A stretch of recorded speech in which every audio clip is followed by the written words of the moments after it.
in the modern digital age, most people, including you, are probably aware of the importance of personal privacy and data protection, or at least you've seen one of the hundreds of ads on social media for any number of VPN companies. When you install a free VPN, it feels like you're doing the right thing. VPNs are presented and marketed as essential internet add-ons, which protect you while browsing online and using public internet. But what if the very same company that you trust to protect your privacy online is the one that's exploiting it? VPNs market themselves as privacy tools, but a lot of the most popular free ones do the exact opposite. In this video, we'll explore the real business model behind free VPNs and why you might just be the product. So in the early 2010s, the internet changed dramatically. Smartphones became the default way to go online, social media exploded, and the average person started spending way more of their waking hours connected to the internet. Today, the average person spends nearly 7 hours a day online for entertainment, managing finances, and work. But with that convenience comes a cost.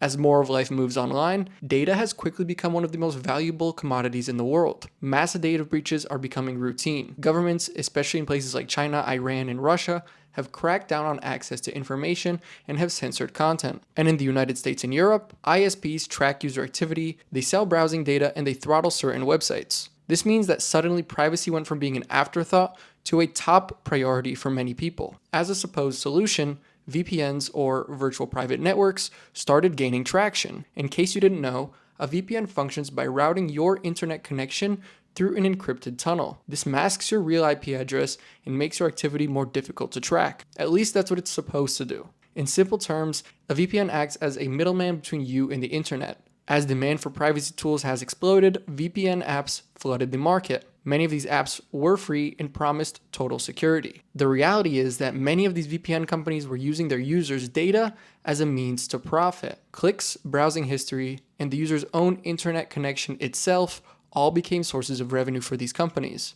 As the saying goes, anytime something is free to use, the user is likely the product. Ola VPN was one of the most prominent free VPN companies. At its peak, it had tens of millions of users. But every user who connected to Ola was unknowingly turned into a proxy endpoint. Through a parallel service called Illuminati, Ola sold access to your internet connection to its other clients. Ola operated what's known as a peer-to-peer VPN, meaning that when you accessed their VPN, you were connecting through another user's device, and others could be routed through yours. Ola claimed that this was disclosed in their terms, but most users had no idea. And Ola wasn't the only one. A string of free VPNs had quietly turned privacy into profits in other creative ways. BetterNet was marketed as a simple, free VPN for privacy-conscious users. But an independent study by researchers from the University of New South Wales and UC Berkeley found that BetterNet included 14 different third-party tracking libraries. Tracking libraries are snippets of code provided by a third-party ad and analytics company. These snippets collect data on users such as their IP addresses, their location, and websites they visited, the time spent on each page, and details about their device. These trackers were tied to advertising networks and analytics platforms, meaning that user data was being collected and shared for monetization purposes. These VPN companies are also notorious for data breaches. SuperVPN is a massively popular Android VPN with over 100 million downloads. In 2020 and 2022, it was involved in major data breaches, exposing personal information of clients such as their locations, email address, and login credentials for various websites of over 20 million users. And potentially one of the most egregious examples of a free VPN being used against its users was with Hotspot Shield, one of the most downloaded VPNs in the world.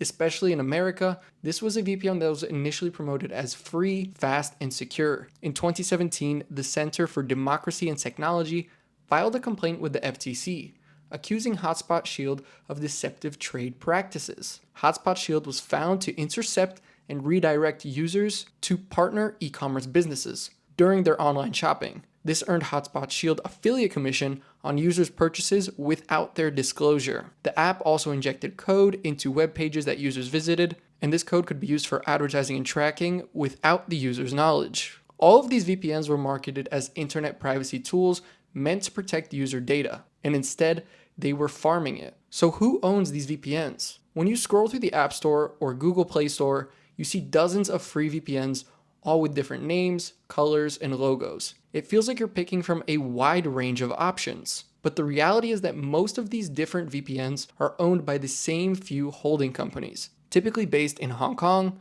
the British Virgin Islands, or Cyprus.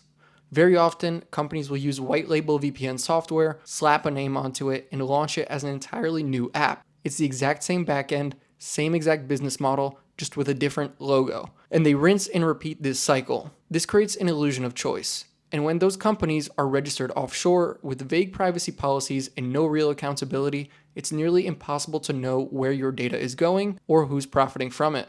Data from VPN Ranks predicts that in 2025, around 80% of free VPNs embed tracking features, and that 60% of free VPNs sell data to third parties. Fake reviews are used heavily to influence downloads on unreliable VPNs, with an estimated 37% of app reviews being fake. Ultimately, it's important to keep in mind that if you're not paying for a product, you likely are the product. Hey, thanks for watching the video. My name is Nick. If you're interested in seeing more business-related content like the video you just watched, definitely consider subscribing. On this channel, I talk about all sorts of business topics from automotive to tech and more. So if that's something you're into, definitely stick around. I'll see you in the next video.